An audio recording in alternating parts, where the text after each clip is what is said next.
Euskaraldia abiatu dugu Durangaldean. Hizkuntza ohiturak aldatzeko ariketa egingo dugu.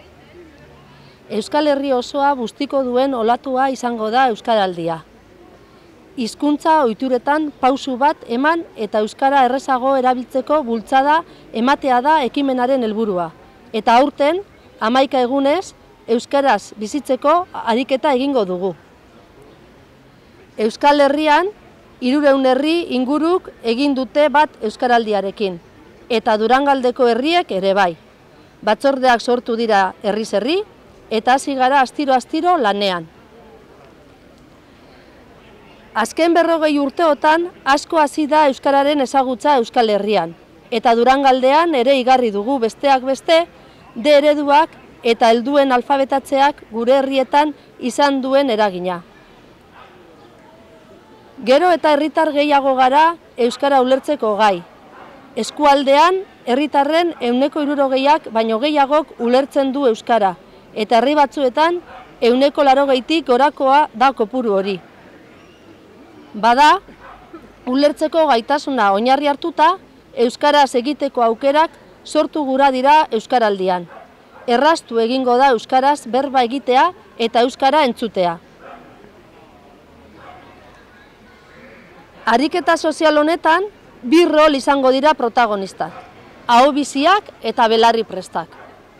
Ahobiziak euskaraz ulertzen duten guztiei euskaraz berba egiteko konpromisoa hartuko dutenak dira, eta ezezagunei lehen hitza euskaraz egingo diete.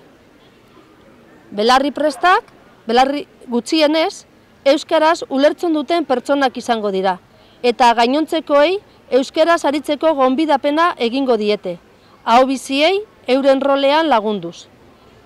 Agian, ez dute beti euskaraz erantzuteko gaitasunik izango, eta erdaraz ere erantzun ahalko dute. Ahoak eta belarriak aktibatzea da euskaraldian egingo dugun proposamena. 2018ko azaroaren 23tik abenduaren 3ra, 11 egunez, ahobizi eta belarriprest rolak hartuko ditugu Euskal Herri osoan.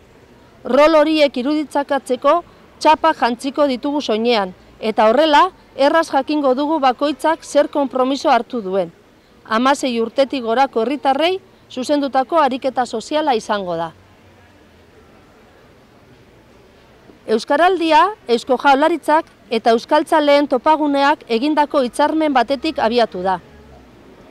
Hitzarmen horretan, euskararen herri osoan hizkuntza ohiturak aldatzeko ekimena martxan jartzea adostu zuten.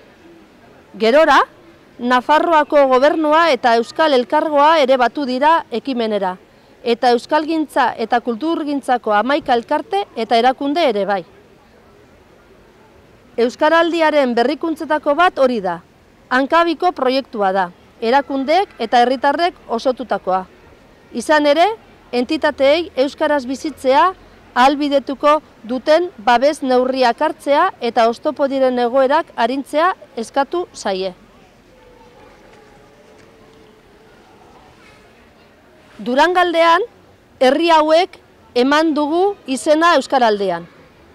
Abadiño, Atxondo, Berriz, Durango, Elorrio, Ermua, Garai, Jurreta, Izurtza, Maiabia, Mañaria, Otxandio, Zaldibar eta Zornotzak.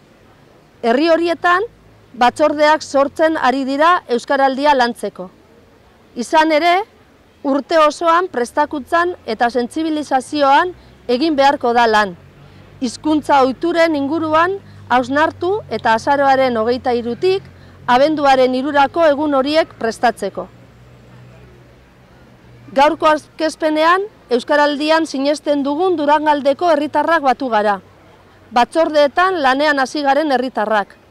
Ahobizi edo belarriprest izateko gonbidapena gogotsu hartu duten pertsonak.